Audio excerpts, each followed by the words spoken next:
Hello and welcome back to my Lunch and Learn. And I'm recording this again with my friend Catherine Sternberg because when we got off of the last video, she had a really great question that I thought would be appropriate for the audience out there. So I invited her back on to ask this fantastic question. Take it away. Great, Mimi. So I've always had a challenge with filing papers, and interestingly enough, that's transferred over to electronic filing. I don't find that any easier. I find it overwhelming. Do you have any tips for me on how to manage that? So yes, electronic filing. So you want to, whether it's paper or it's electronic, you want to file things in a way that you can find it again. That's the goal. Right? So let's say you get a good example. So very often, especially these days, I might get something from my doctor, right? Who wants me to go do a medical test in like 6 weeks from now. Well, where the heck am I going to put that email, and where the heck am I going to put that piece of paper, right? So I actually do print out the piece of paper and I put it in a file called medical, or I put it in a file called, I have a pile on my desk of things that I need to do, like today or in the next few days. And I go through that pile every day. So that's the paper part of it. Or I might take that paper and I'm going to put it in my purse or next to my wallet. And I put it in my wallet and I make sure I put the occasion for that test in my calendar right away. From an electronic perspective, there's a few things to do. So one is with a Gmail account, you could, I don't know what they call it in Gmail, but you can delay or reschedule when that email pops up. If you go to the line on Gmail, to the very right of that line, there's a little clock. You click on the clock. You can delay it to tomorrow or to next week, or you can pick a custom time. I would normally pick, let's say in the case of a doctor's appointment, I would click on the day before for that email to come up. Now, I'm the kind of person that reads all my email, so I'll go through all my email and I'll connect with that email. So that's number one. Now, you got the email, and now where do you file it? Whatever it is. So if it's a doctor's thing, I have a file called medical. And I know anything that has to do with medical is going to go into a file called medical. I generally create files by the name of the person that's sending it to me. So for example, I'll have a name of a file for a client. So client A, client B, client C, and so all their communications are in there. It could be in a bigger file called client. And then, because I like Gmail accounts, so that's how I'm doing it. So I have a file called clients, and under that file are the files for all my client files. Another example would be programs. Very often, we are in a membership program, or we're buying programs at this time, doing a lot of education. I have a file called programs, and then I have sub-files called program 1, program 2, program 3. So all my communications are in there.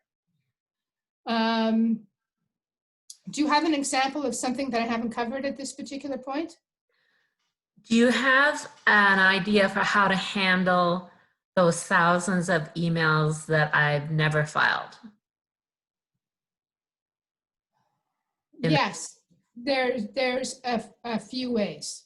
So first of all, the emails that you got in the most recently are the ones you don't want to be late with, because you can choose to be late with everything, or you can choose to not be late with the ones that you've just got in.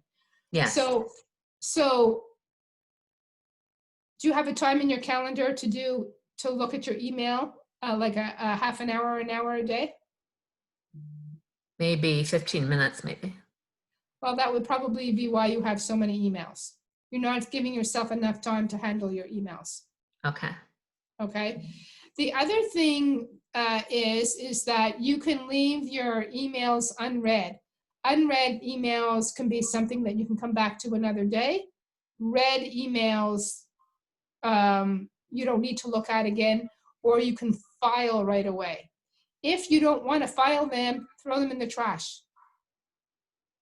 Make it a game with yourself that behind your email you have this nice little picture, and you're only Right. going to get to see that picture if everything is filed in the appropriate place. That sounds good. Does that make sense? And I So didn't now you know have about, so you have 1,000 emails. So my recommendation is that you always go through today's, and then you start working on, I was going to say your earliest ones, but you might have to go through a week's worth of emails before you start working on anything early. So go through today's, work on yesterday's, work on the day before's, and keep dealing with them. And if they're garbage, this is my biggest thing. If they're garbage or you don't want to receive them anymore, unsubscribe, because you're going to keep getting them. You will keep getting them. Unsubscribe and you'll stop getting them. You wouldn't believe how many emails I no longer get. And right away, if I don't want to get it anymore, boom, unsubscribe. Saves you. great ideas. Thank you. You're welcome. So did that help you organize your digital email a little bit better? I'll let you know. I think it will. I didn't realize that I could schedule and pop up at a certain time. Oh, do you want me to share my screen and show you? If that's something easily done, sure. Sure. Let me just get it up. I have two screens, so I'm going to be looking at my other screen for a second and just getting my Gmail account up so that you can see it.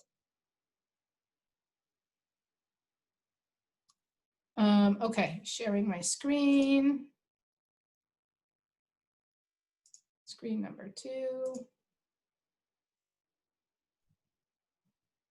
Do you see my screen? I do.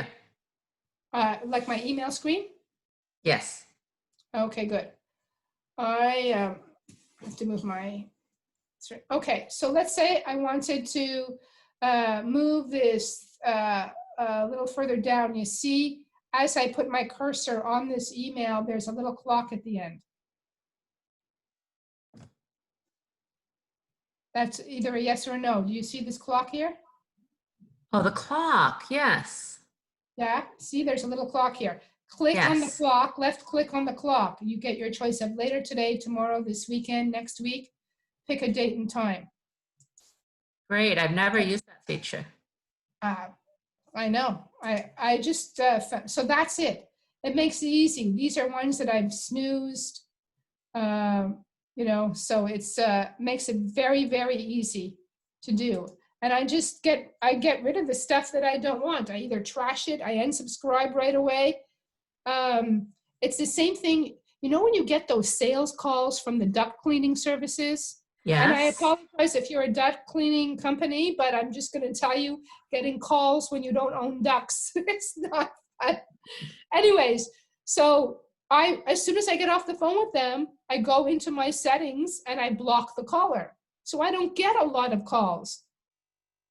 I mean, eventually they refresh their list and you have to do it all over again, but I'm not getting a lot of sales calls because I block the call right away. So it's the same concept. Same concept. You have to take the time and do it in that moment, because if you do it in that moment, it only takes you 3 seconds. If you let them pile up, you're going to be left having to do it over a half an hour, getting rid of everything. Great, great. Well, that tip alone was worth the call. Thank you. Thank you. Anything else I could support you with? I'm good. In the realm of, awesome. Thank you so much for your question. I'm excited to hear from people what they got out of it. Bye for now. Great.